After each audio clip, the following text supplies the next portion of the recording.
बच्चों नमस्कार बच्चों। यूट्यूब चैनल में आपका एक बार फिर स्वागत है। आज हम पढ़ेंगे सोशल साइंस की वर्कशीट नंबर 9, डेट 27 जुलाई की। इसमें हम पढ़ेंगे why do we need parliament, हमें पार्लियामेंट की ज़रूरत क्यों चाहिए, हमें पार्लियामेंट क्यों चाहिए, ये इसमें पढ़ेंगे। और हमारी कोशिश है कि हम हिंदी और अंग्रेजी दोनों के जो वर्कशीट है उनको कंबाइन करके पढ़ा रहे हैं, क्योंकि बच्चों के बार बार कमेंट्स आ रहे थे कि इंग्लिश वाले बच्चे कहते थे कि अगर हिंदी का वीडियो देखते तो कहते थे हमको अंग्रेजी का वीडियो डालो, और अंग्रेजी वालों को डालते थे तो वो कहते थे हिंदी की भी डालो। तो अच्छी तरह लोग बच्चे इस चीज़ को समझ सकें और दोनों की रिक्वायरमेंट पूरी हो सके, इसके लिए हम कंबाइंड वीडियो बना रहे हैं। इसमें है सब्जेक्ट, जो इसका सब टॉपिक है वो विषय है वो है व्हाई डू नीड पार्लियामेंट, क्यों चाहिए पार्लियामेंट। तो इसके बारे में पढ़ेंगे। इसमें our parliament helps the citizen of the country to take part in the decision making process for the country and to check unconstitutional action of the government. On this basis, Parliament is the most important symbol of Indian democracy. People's decision should be respected. People's decision should be respected. Before the independence of India, people could not even criticize many decisions of the government during the British rule. In doing so, they had to face great dangers. But after the independence of the country, people can participate in the decision of the government. Now they are able to reach their words to the government through the election, as well as the government is now sensitive to their needs and demands. People, second number topic है people and their representatives. The citizens of the country are the most important. Citizens elect their representatives to the parliament. A group of elected representatives form the government. The group of all the representatives elected by the people is called parliament. This parliament controls and guides the government. In this way, through the representatives, the people form the government and control it. Third heading है Indian parliament is the highest law making body of the country. Parliament में 3 part है, president, Rajya Sabha and Lok Sabha. The chairman of the Rajya Sabha is the vice president of the country. The speaker of Lok Sabha president over the Lok Sabha. इनका मैं हिंदी में इसलिए मैंने इसलिए समझाया क्योंकि आगे हिंदी को भी समझाएंगे साथ साथ में, तो समझ में आ जाएगा और साथ में डिस्कस करेंगे, इसलिए मैंने हिंदी में नहीं बता रहा हूँ। ये सामाजिक विज्ञान का कार्यपत्रक 9 है, 27 जुलाई का आज का। उप विषय है हमें संसद क्यों चाहिए। मैंने जब स्टार्ट कर रहा था तब भी बताया था, अब मैं इसको हिंदी में आप समझ लीजिए। हमारी संसद देश के नागरिकों को देश के लिए निर्णय लेने की प्रक्रिया में हिस्सा लेने और सरकार के असंवैधानिक कार्यों पर अंकुश रखने में मदद करती है। इसी आधार पर संसद भारतीय लोकतंत्र का सबसे महत्वपूर्ण प्रतीक है। तो जो अनडेमोक्रेटिक, असंवैधानिक मतलब होता है अनकॉन्स्टिट्यूशनल या जो सरकार के काम हों उन पर अंकुश लगाने में एक तो संसद वो होती है, काम आती है। दूसरे में तो जो नागरिक है, जो आम सिटीजन है इंडिया का, वो डिसीजन मेकिंग की जो प्रक्रिया है उसमें इनडायरेक्टली हिस्सेदारी करता है। इसके लिए जो संसद है इस बेस पर हम सबसे महत्वपूर्ण प्रतीक लोकतंत्र का मान सकते हैं। अब इसकी पहला जो टॉपिक है ये है जनता के फैसलों का सम्मान होना चाहिए। तो जो आप बताया था कि रिस्पेक्ट होनी चाहिए जनता के फैसलों की। People decision should be respected, तो जनता के जो फैसले हैं उनका सम्मान होना चाहिए।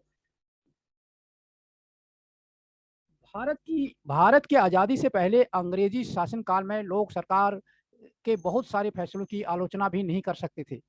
ऐसा करने पर उन्हें बड़ी कठिनाइयों का सामना करना पड़ता था। तो वो क्या करते थे, सरकार के किसी फैसले के खिलाफ लोग उसकी आलोचना तक क्रिटिसाइज भी नहीं कर सकते थे। अगर ऐसा करने पर उन्हें कठिनाइयों का सामना करना पड़ता था। लेकिन देश की आज़ादी के बाद लोग सरकार के फैसलों में चुनाव के माध्यम से अपनी बातें सरकार तक पहुंचा पाने में सफल होने लगे हैं। तो लोग अपनी नाराजगी, अपना जो रोष है वो चुनाव के माध्यम से सरकार तक पहुंचाने में सफल हुए हैं। साथ ही सरकार भी अब इनकी जरूरतों और मांगों के प्रति संवेदनशील रहने लगी है। सरकारें भी क्या अब सेंसिटिव रहने लगी है। दूसरा टॉपिक है, हेडिंग है जनता और उनके प्रतिनिधि। देश के नागरिक ही सबसे महत्वपूर्ण है। नागरिक संसद के लिए अपने प्रतिनिधि का चुनाव करते हैं। चुने हुए प्रतिनिधि का एक समूह सरकार बनाता है। जनता द्वारा चुने हुए सभी प्रतिनिधियों के समूह को संसद कहा जाता है। यह संसद सरकार पर नियंत्रण रखती है और उसका मार्गदर्शन करती है। इस तरह से प्रतिनिधियों के माध्यम से जनता ही सरकार बनाती है।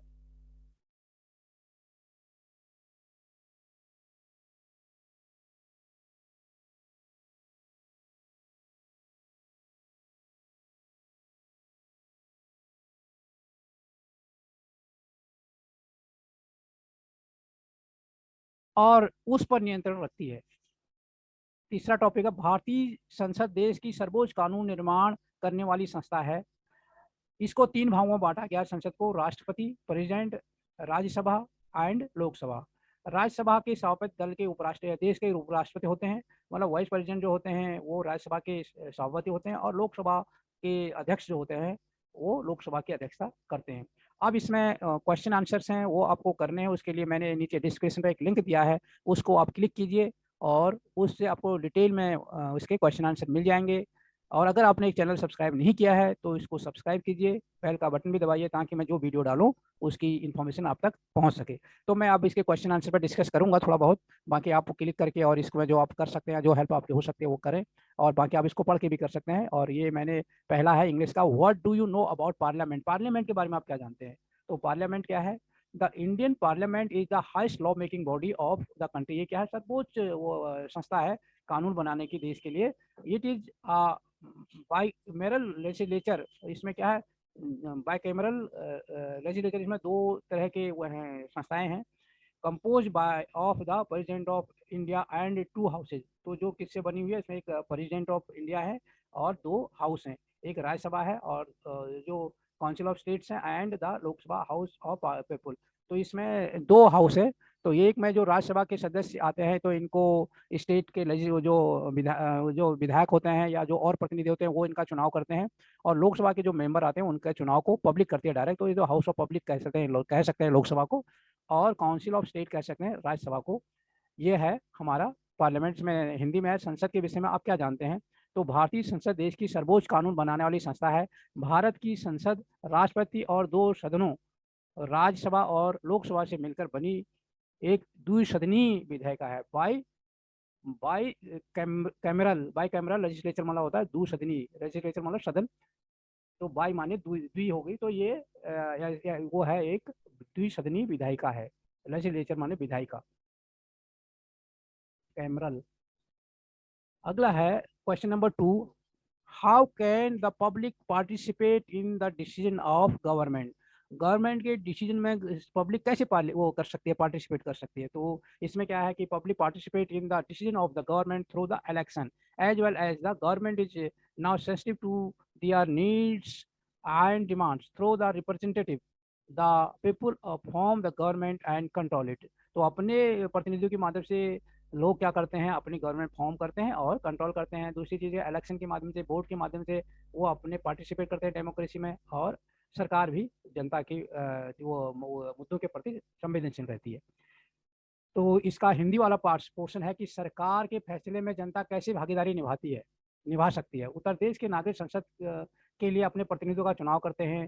चुने हुए प्रतिनिधियों का एक समूह सरकार बनाता है। इन्हीं चुने हुए प्रतिनिधियों के माध्यम से जनता सरकार के फैसलों में भागीदारी निभाती है। क्वेश्चन नंबर 3 है, can public criticise government decision explain. क्या जनता सरकार के डिसीजन का आलोचना कर सकती है? तो इस पर आप विस्तार से लिखिए, इसको व्याख्या कीजिए इसकी। तो इसमें yes, public can criticise government decisions by protesting peacefully, by newspaper column, social media etc. ये कैसे कर सकती है? वो प्रोटेस्ट से कर सकती है, शांतिपूर्ण उससे विरोध से कर सकती है, न्यूज पेपर के माध्यम से कर सकती है, और सोशल मीडिया के माध्यम से सरकारी निर्णय का विरोध आलोचना कर सकती है। क्वेश्चन नंबर 4 है, how is the parliament considered the voice of the great public. How is the parliament consider the voice of the general public. तो वो कैसे जनरल पब्लिक की जो आवाज़ है उसको कैसे कंसिडर करता है, उस पर कैसे विचार करता है? तो representatives elected by the people are the voice of general public in parliament. General जो आम जनता की जो आवाज़ होती है वो उनके द्वारा जो प्रतिनिधि चुने गए हैं उनके रूप में होती है। Through the representative the people form the government. तो रिप्रेजेंटेटिव के माध्यम से अपने चुने हुए प्रतिनिधियों के माध्यम से जनता सरकार बनाती है, तो जनता ही अपने प्रतिनिधियों के माध्यम से सरकार बनाती है। तो ये था बच्चों आपका जो वर्कशीट नंबर 9 एसएसटी की। और अगर आपको किसी अगर ये इसको एक चीज़ें और क्लियर करनी है और किसी चीज़ के बारे में और स्पष्टीकरण मांगना है चाहिए हो तो आप कमेंट्स बॉक्स में जाके कमेंट्स लिख सकते हैं।